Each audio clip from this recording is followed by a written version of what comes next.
Assalamualaikum warahmatullahi wabarakatuh. Perkenalkan, saya Nugroho Satrio Nuradi Prasetyo, mahasiswa MPKM UNJ Unesa. Video ini memuat video dokumentasi implementasi lesson plan sebagai tugas UAS saya, di mana ketika implementasi ini saya mendapatkan kendala. Audio ketika mendokumentasikan itu tidak terekam, sehingga video yang tersimpan itu tidak memiliki suara. Tetapi saya akan mendeskripsikan tentang apa saja yang saya lakukan ketika implementasi tersebut.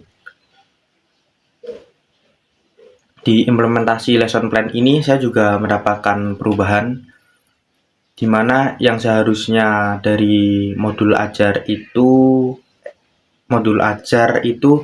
peserta didik menggunting LKPD, tetapi dari pihak sekolah meminta untuk sudah diguntingkan, sehingga LKPD diberikan dengan gambar yang sudah tergunting. Seharusnya LKPD itu bersifat seperti pada gambar ini. Ya, di sini ada perintah untuk crop image, tapi karena emang sudah harus di gambar itu sudah terpotong ketika dibagikan, jadi ini bentuknya sudah berupa gambar yang terpotong-potong. Oke, mungkin itu saja untuk yang akan saya sampaikan. Untuk selanjutnya saya akan menyampaikannya di dokumentasi yang terlampir. Implementasi ini juga dilakukan ketika SD itu sudah selesai UAS, dan pada saat itu tuh digunakan untuk kegiatan remedi. Nah, dalam kelas itu jadi saya tidak menggunakan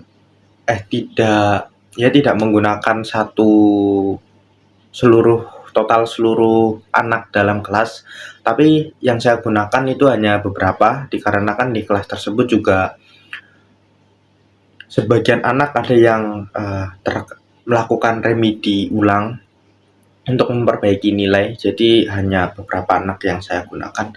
Nah, di dalam video ini bagian belakang itu diisi sama anak-anak dari kelas lain yang penasaran akan apa sih yang diimplementasikan. Jadi dia bilang sama saya kayak, "Mas, saya mau ikut tag videonya, Mas. Saya duduk di sini ya, Mas. Gak apa-apa ya, Mas." Ya, saya bilang, "Ya sudah, tidak apa-apa. Yang penting kamu tidak mengganggu ya," gitu. Mungkin ada beberapa anak yang kayak penasaran dan pengen ikut andil, jadi saya tetap memberikan dia ruang gitu. Oke, selamat menonton ya. Ini merupakan video dokumentasi implementasi modul ajar dari saya, di mana saya akan menjelaskan tentang tindakan apa saja yang saya lakukan. Yang pertama, saya membuka kelas dengan menggunakan salam, kemudian menyapa peserta didik, lalu memberikan pertanyaan pemantik kepada peserta didik apa saja vocabulary yang mereka tahu dalam bahasa Inggris. Ternyata kebanyakan peserta didik itu menjawab vocabulary tentang nama-nama transportasi, dikarenakan sebelum UAS guru kelas memberikan vocabulary tersebut. Karena kebanyakan yang disebut adalah vocabulary transportasi, maka saya menambahkan dari LKPD saya, yaitu vocabulary tentang benda-benda yang ada di sekitar kelas. Di sini terjadi kendala, di mana awalnya ketika saya menanyakan, coba ada yang tahu nggak nama buku dalam bahasa Inggris, ternyata banyak peserta didik yang tidak tahu gitu. Kemudian saya menanyakan ke kelas, coba siapa yang tahu angkat tangan. Ada satu yang tahu dan benar jawabannya. Nah, kemudian untuk mengatasi hal tersebut, saya menunjukkan hasil potongan gambar benda-benda sekitar yang sudah saya potong, yang seharusnya itu dipotong oleh peserta didik, akan tetapi pihak sekolah meminta untuk dibagikan kepada peserta didik sudah dalam bentuk potongan, sehingga peserta didik tidak memotong kembali untuk menghindari hal yang tidak diinginkan terjadi kembali gitu. Proses pembelajaran ini menjadi cukup menyenangkan. Beberapa peserta didik juga terlihat aktif dan senang, dan peserta didik yang ikut andil dalam video bukan tingkatan kelas yang sama gitu, jadi kelas yang berbeda yang ikut andil itu juga beberapa kali ada yang minta untuk mengikuti kelas tersebut gitu. Implementasi ini tidak ada kendala dan peserta didik juga dengan mudah untuk memahaminya. Semoga kalian suka dan menikmati. Terima kasih.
Oke, terima kasih buat yang menonton. Mungkin videonya terkesan jelek atau bagaimana karena emang ketika mengetek itu terjadi kendala dan beberapa perubahan karena kebijakan ya. Nah, ini di sini saya akan memberikan hasilnya, salah satu hasil LKPD yang sudah saya implementasikan. Ini hasil dari Ahmad, di mana LKPD tersebut itu memuat gambar image, kemudian nama image-nya, kemudian peserta didik itu membuat simple sentence. Nah, simple sentence di sini itu menurut saya simple banget dan tidak ada kendala. Dan bagi penilaian saya dari LKPD ini tuh dapat diterapkan dengan mudah ya, sehingga peserta didik jadi paham juga. Dan ya, dari sekian banyaknya LKPD yang saya lihat, hampir semuanya itu sama gitu. Jadi peserta didik itu paham, hanya simple sentence yang berbeda. Ada di sini ada gambar, contohnya ini ada gambar apa? Papan tulis blackboard namanya. Kemudian simple sentence-nya tadi ada ini dari Ahmad sendiri itu ada the blackboard is big. Ada juga the blackboard base color black. Ya, seperti itu. Jadi mungkin itu saja yang akan saya sampaikan, dan mohon maaf apabila videonya kurang atau tidak memiliki banyak kekurangan karena ya dari kendala ketika pembuatan video itu ada audio yang tidak terekam. Terima kasih. Assalamualaikum. Terima kasih yang sudah menonton.